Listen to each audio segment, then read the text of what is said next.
we're back on the record in case number 668858. We were last in court when the jury returned a verdict of guilty to various counts that we were going to go to sentencing with. And we are also here, we have a case that we have 660340. Has anything resolved on that case? Yes, sir. We've resolved it. Okay, great. And is the court going to be made aware of that at some point in time? Yes. I don't know how. Yeah, I'm just going through what we have to take care of here today.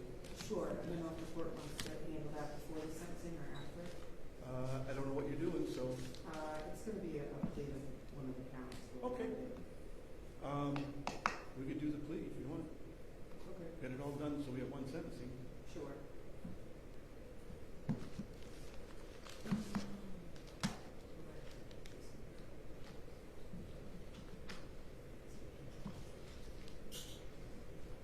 Judge, in case 660-140, the state of Ohio will amend count 2 to incorporate the name of the victim in count. It's also listed in count 3. So Dominique Haji, H-A-J-I, and the named victim in count 2 is Chanel, S-H-A-N-E-L-L, Backy, B-A-C-K-I-E. Count 2 is aggravated menacing. It's a misdemeanor of the first degree. It's punishable by up to 6 months of local incarceration and a $1,000 fine. It's the state's understanding the defendant will withdraw his previously under plea of not guilty, enter plea of guilty to amended count 2, and on condition of that forthcoming change of plea, the state will move to dismiss the rest of that indictment. Okay. So representing the defendant at this time is Michael Partlow. He's present in the court. Michael, is that your understanding as well? Yes, with the understanding that any time will be Correct. Okay. It's a misdemeanor, so by law it has to be confirmed, as you're well aware. So, Mr. Washington, I need to ask you a series of questions. If you'll answer out loud, I would appreciate it. Sir, how old are you? 4. How far did you go to school? 12th grade. Can you read and write? Yeah. Understand what you're doing in court here today? Yes. Okay, you hear what the prosecutor said? Yes. Hear what your lawyer said? Yes. Okay, in order to accomplish that, it's necessary for you to waive or give up certain constitutional rights. They are as follows. Do you give up your right to a trial by jury?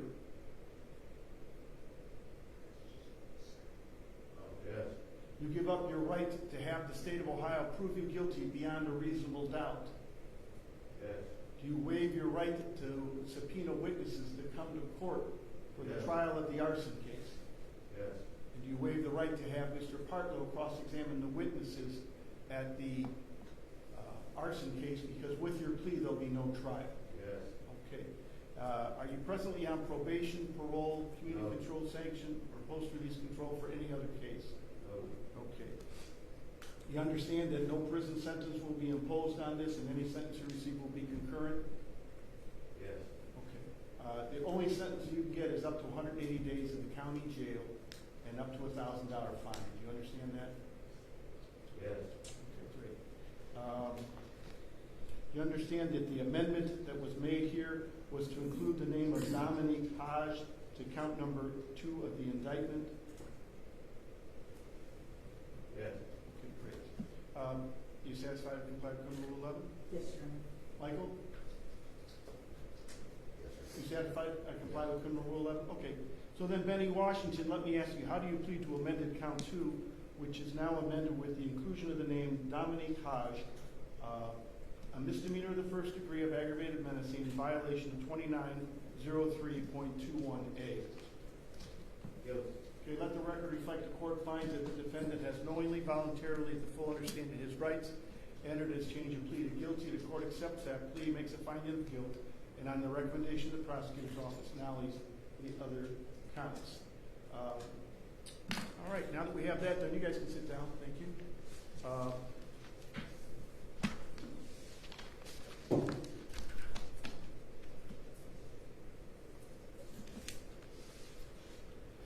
Folks, we're here for purposes of sentencing today, and as we get into the sentencing hearing, I would like to read you the duties that are imposed upon the trial court when imposing sentence.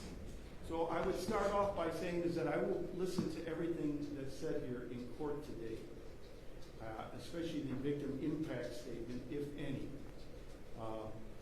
There has been a trial this matter, and the court, I think, listened pretty closely as to the evidence that was produced at trial. And I have to formulate my decision based upon the overriding principles and purposes of felony sentencing, namely to protect the public from future crime by the defendant or others, and to punish the offender using the minimum sanctions that the court finds will accomplish those purposes without imposing an unnecessary burden on state or local government resources. To achieve these purposes, the court has considered the need for incapacitation, deterrence, rehabilitation, and provided for restitution. The court must and will consider the seriousness and recidivism factors relevant to the offense and the offender pursuant to 292912. The court will ensure that the sentence being imposed does not demean the seriousness of the crime and the impact it has on the victim, and is consistent with other similar offenses committed by like offenders. Finally, the sentence is not based on any impermissible purposes, namely the race, ethnic background, gender, or religion of Mr. Washington. Do you understand that, Mr. Washington? Yes. Okay.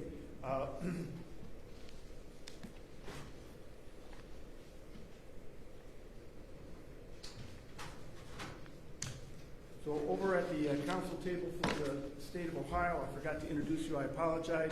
We have Assistant County Prosecutors Christian Carcutt and Jasmine Jackson.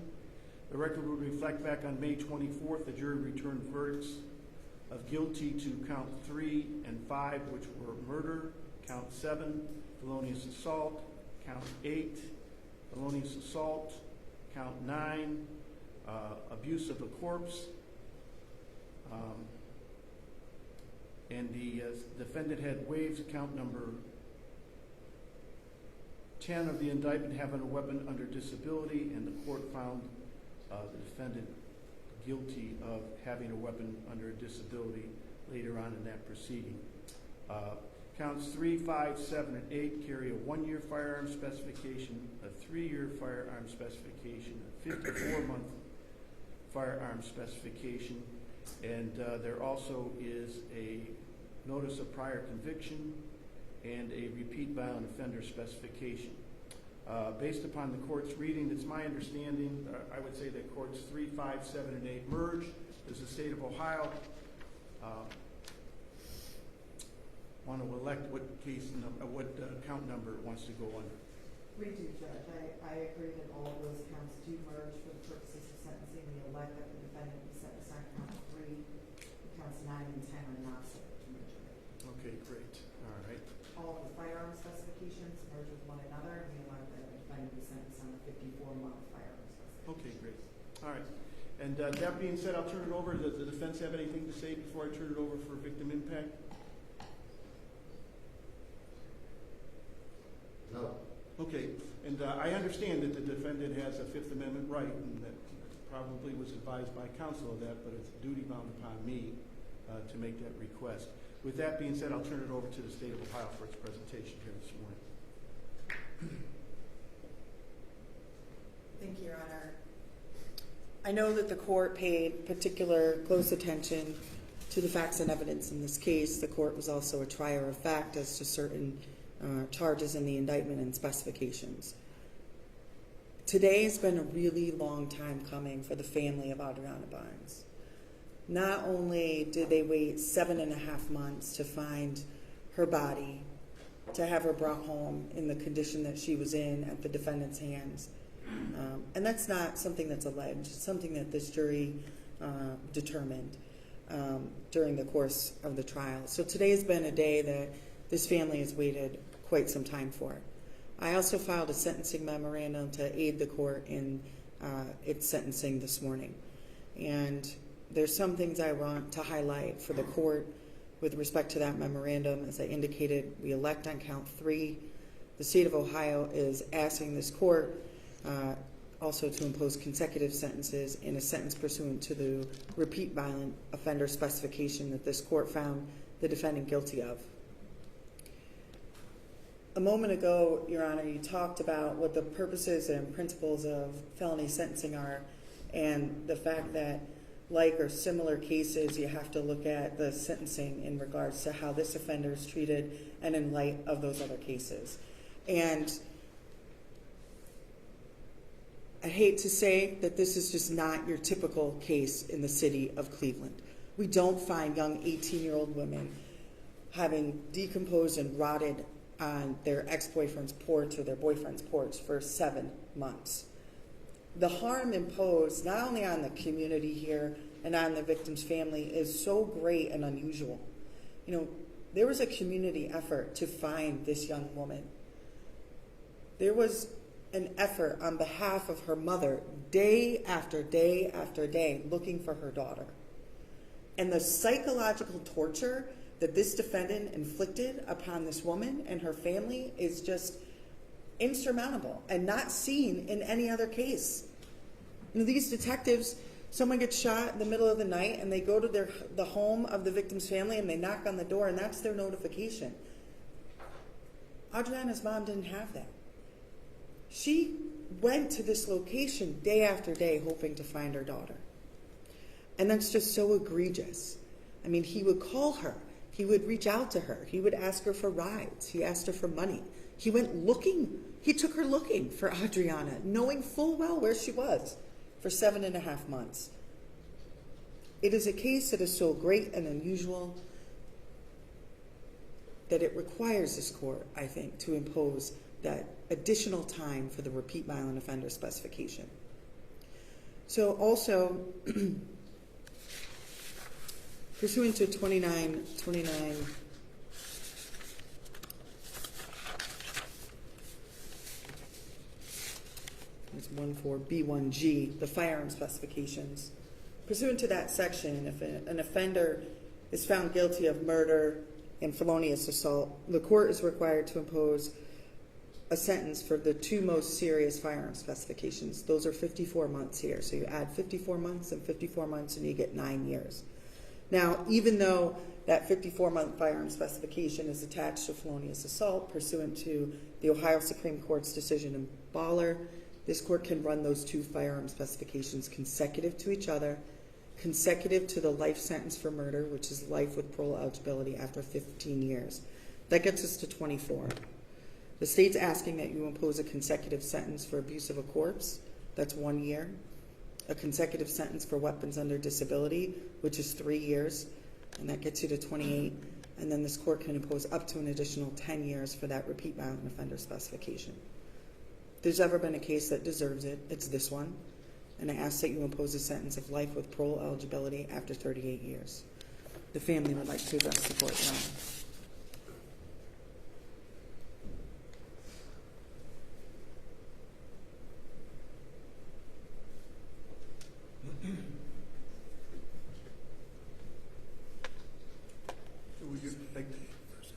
We've done this in the past. When you come up, tell us your name, spell your last name for the record, please, ma'am. My name is Latoya Clark, Latoya Clark. I'm Adriana Barnes' auntie. Ms. Clark.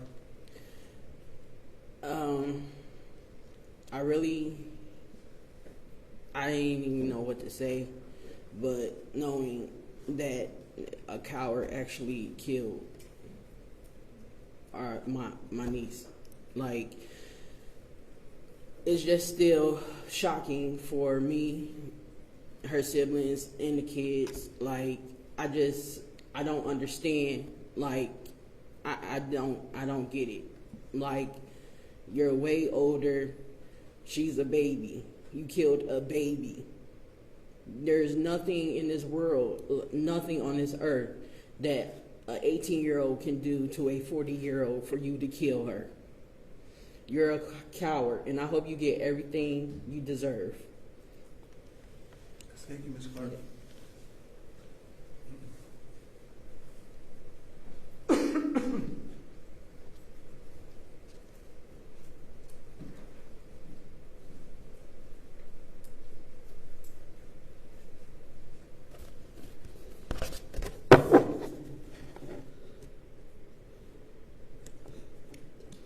Ma'am, please state your name for the record, please.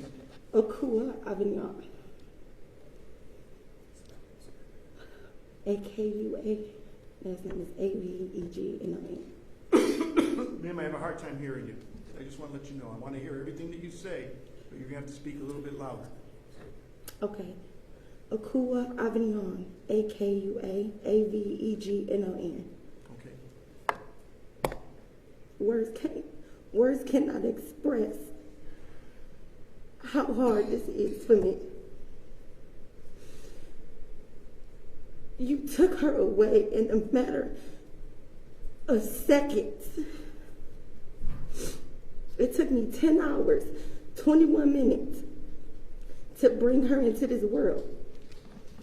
In a matter of seconds, you took her because she no longer wanted to be with you, because you're a pedophile and you're a disgusting person.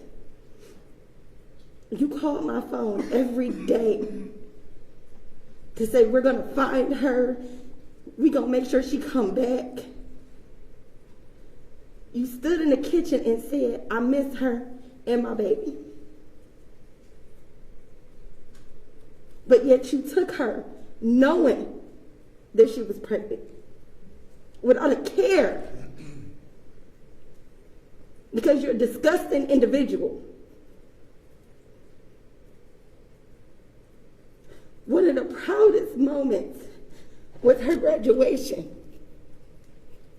She graduated at 17.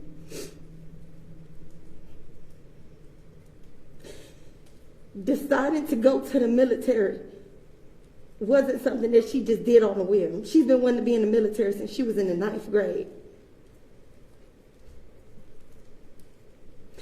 I regret not allowing her to start in the 10th grade when they offered her that chance, because she was on the track to graduate early.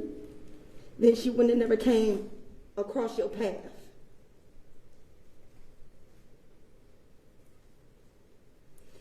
I hope every time you close your eyes, you see her. Every time it's quiet, you hear crying. You deserve everything that you're going to get. You are disgusting. You helped me look for her. You called every day, just checking on you, making sure you okay. We gonna find her. When all the while you knew what you did to her. You knew. But you just kept calling me. You kept saying, oh, she coming home. When you knew she wasn't. You disgusted. Thank you, ma'am. Judge, just one more thing with respect to the defendant's criminal history and the recidivism factors as they pertain to Mr. Washington. You know, the reason there are these 54-month firearm specifications and a repeat violent offender specification on these indictments is because he's previously shot a woman in the past, and he went to trial and he got a 7-year prison sentence, and clearly that wasn't enough to deter him to change his behavior to conform with the laws of the state of Ohio. And I'd ask the court that you consider that. I mean, he got firearms, had access to firearms, and here we are again. And the outcome was much, much worse. So again, I'd ask the court to impose the sentence as outlined in my sentencing memorandum. Thank you. Okay. Thank you.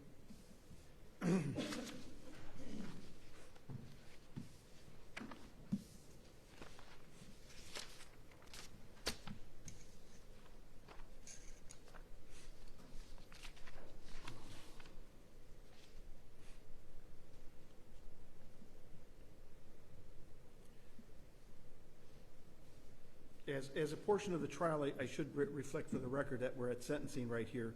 As to counts 3, 5, 7, and 8, the defendant at his trial waived his right to a jury trial on the gun specifications of 1 year, 3 year, and the 54-month specification, and also waived the notice of prior conviction specification and the repeat violent offender specification, to which the court returned verdicts of guilty after the jury had returned its verdict. So now it becomes incumbent upon the court to pronounce a sentence, but in doing so, I would just like to review. I started off with what the principles and purposes of felony sentencing are. And, you know, it's a balancing test to protect the public and to punish the offender from future crime. And the prosecutor just said before she went down, sat down, was that she had, this defendant here had shot a woman before and received 7 years in prison for it, and still came back out again, and this time he killed. So in going through the process that I have to go through, I have to review under 2929.12b the conduct more serious, and I would say that the injury was exasperated by the victim's physical or mental condition or age. She was a young woman, and this man was nearly twice her age when this crime occurred.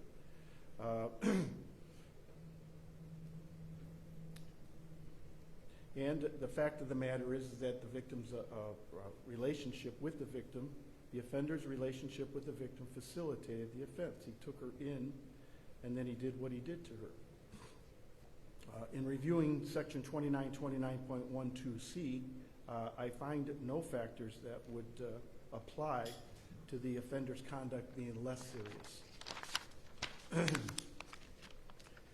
Pursuant to 2929.12d, the court has to make a finding about offender's recidivism more likely. And I would say that the offender has a history of criminal convictions.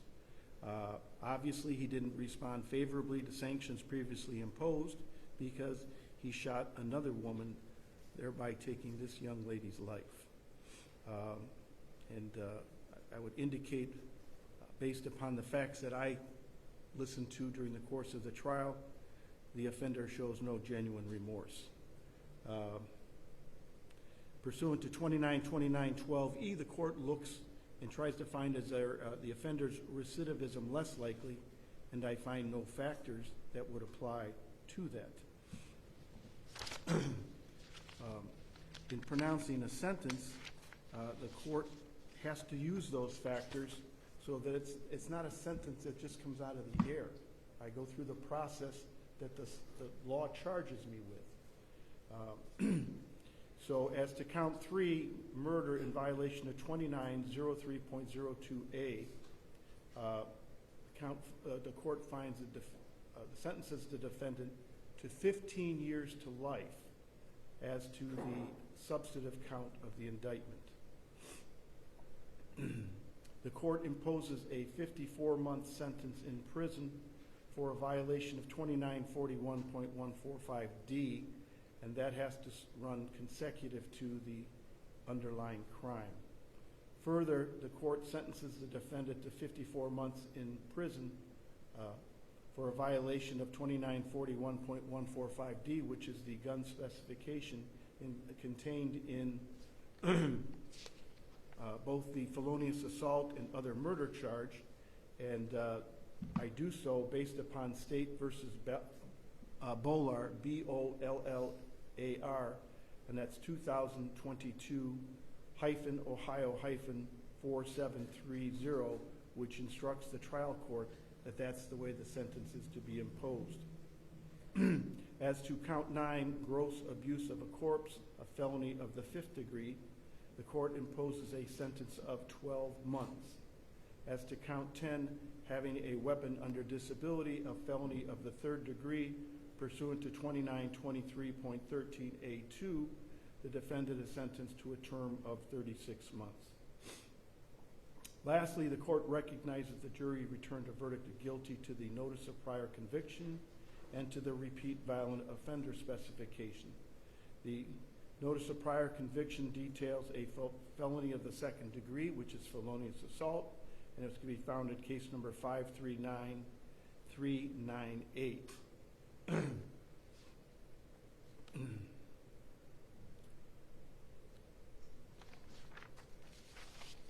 The court finds that the prison term imposed pursuant to the sentencing statutes would be inadequate unless the court imposed an additional sentence under the repeat violent offender specification. It needs to do so in order to protect the public from future crime by this defendant.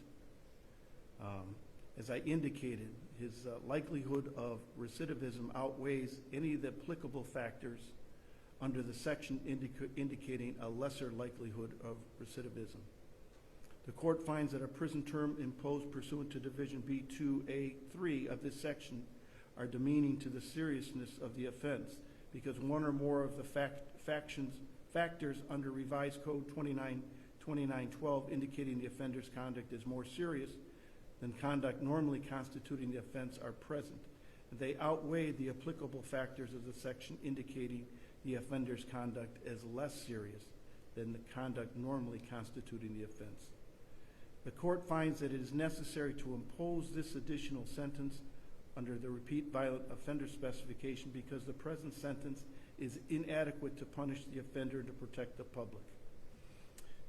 As to consecutive sentencing, the court finds that consecutive sentences are necessary to protect the public again from future crime and to punish the offender, and that the consecutive sentencings are not disproportionate to the seriousness of the offender's conduct and to the danger the offender poses to the public.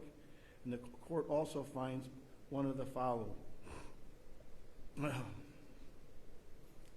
That the offenses were committed were so great or unusual that no single prison term for any of the offenses is committed as a part of this course of conduct adequately reflect the seriousness of the offender's conduct.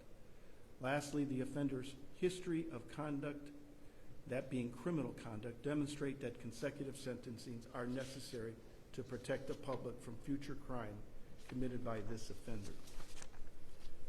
Having said that, the court is also in receipt of a document which is referred to as an affidavit of indigency under mandatory fine provisions, it says that, but it's for purpose of indigency, and I acknowledge that on the record. And it's indicated that Benny Washington has no real estate, stocks or bonds, bank accounts, cash, or automobiles, and he has no liquid assets. And I think that I will make a finding at this time that the defendant is indigent for purposes of appeal, and we'll talk about that shortly. Anybody want to be heard on the misdemeanor case?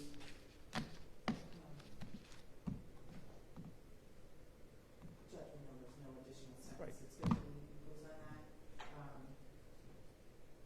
A couple of things, though. Sure. We don't want to be heard on it, yeah. Well, he needs to, there should be a form the court has, the violent offender form. I don't have that in front of me. Murder. Okay. And then just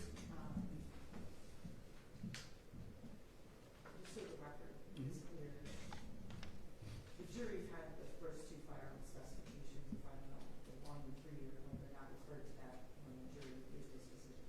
And the court had the 54-month on the RGO. Oh, okay, yes, I agree. I agree with that. Okay, I have in front of me a notice of a duty to enroll as a violent offender pursuant to 2903.41 and the statutes that follow thereafter. It indicates the county of conviction is Cuyahoga. The case number is 668858. The conviction is for murder in violation of 2903.02A. And it's titled Washington, last name Benny, first name. You have been convicted or pleaded guilty to a qualifying offense as defined in 2903.41. If you are not sentenced to a prison term, you are required to enroll in the violent offender database personally with the sheriff of the county in which you reside 10 days after being sentenced. If you were sentenced to a prison term, you must enroll in the database personally with the sheriff of the county in which you reside 10 days after release from jail. If you are out of state offender, you must enroll in the database personally with the sheriff of the county in which you reside or occupy a dwelling within 10 days of either 1, residing in or occupying a dwelling in Ohio for more than 3 consecutive days, or 2, residing in or occupying a dwelling in Ohio for an aggregate period in a calendar year of 14 or more days. You are required to provide the sheriff with certain information, including your full name and any aliases you use, your residence address, your social security number, any driver's license or commercial driver's license or state identification card number issued to you, information regarding the offense of which you were convicted or pleaded guilty, the name and address of any place where you are employed, the name and address of any school or institution of higher education you attend, the license plate number of each vehicle owned or operated by you or registered in your name, the vehicle identification number of each vehicle and a description of each vehicle, a description of any scars, tattoos, or any distinguishing marks on your person. You are required to provide the sheriff fingerprints and palm prints. The sheriff will also obtain a photograph of you at the time of enrollment. After the original date of enrollment, you are required to re-enroll annually.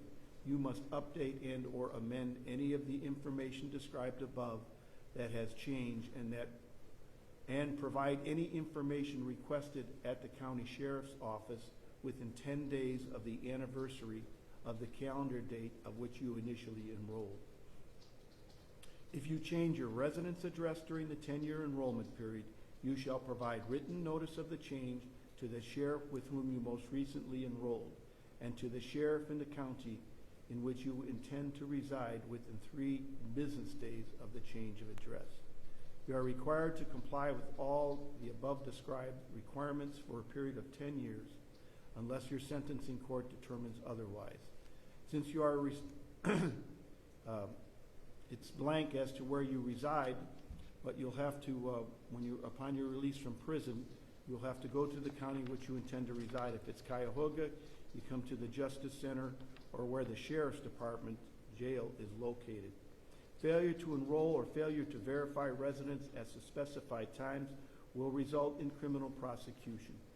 And it says here that you acknowledge the above requirements have been explained to you, and that you understand the requirements, and that you will abide by all the provisions of the revised code chapter 2903.41 through 2903.44. And I see here what's indicated as your signature, and it's dated 6/12/23. Mr. Washington, is that your signature towards the bottom of the page? Yes. Okay, and I will now sign this document and see that it is delivered to the Sheriff's Department.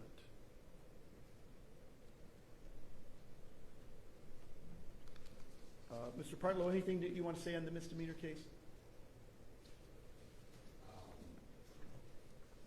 I'm sorry, did you impose a sentence on the RVO yet? Yeah, I did. 10 years. Oh, I didn't? Say yes. Oh, it's 10 years on the RVO. The only other thing that you said we would address it would be the appeal. Yeah, okay. So I'm going to, on the misdemeanor, I'll give him credit for time served, okay? So that case will be, I'll waive fine, fees, and costs on that. He receives 438 days of jail time credit while he was in the county jail, which will go against his sentence when he's received by the institution.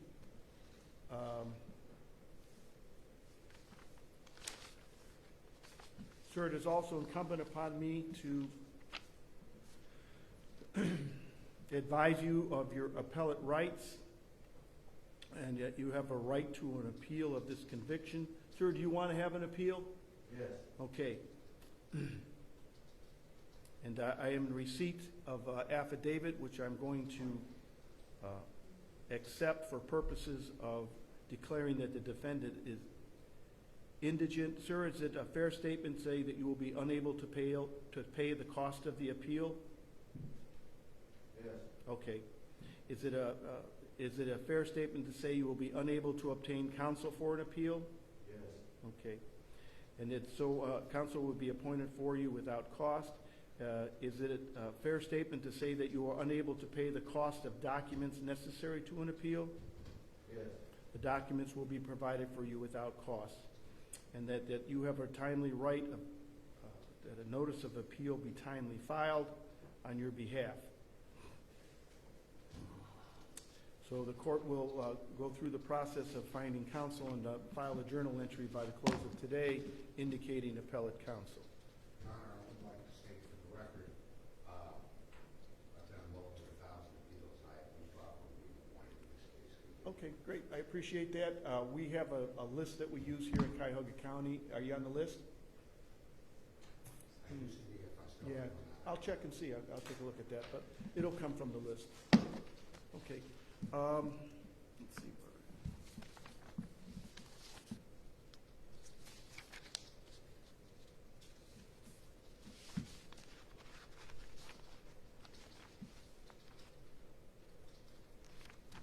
Oh, the last thing I wanted to say is that before I did come into court, I did review both the defendant's sentencing memorandum and the state of Ohio sentencing memorandum that's coming into this sentence. So I think that the way I sentence it, it should be 38 years to life, okay? And for the consecutive sentencings that I imposed, there's 3 different ones that I think that are relevant that I discussed in the entry. And Mr. Washington, all I can say to you is that it's a sad day that we had to go through here, or a sad couple of weeks, the process of your trial. And I wish you well in prison. That's all I can say. All right? Anything further from the state of Ohio? No, Your Honor. Anything further, Mr. Paul? No, Your Honor. Mark Partlow, thank you so much. Okay. So the sheriff can take the defendant and send him down to the Lorraine Correctional Institute for his institution. All rise.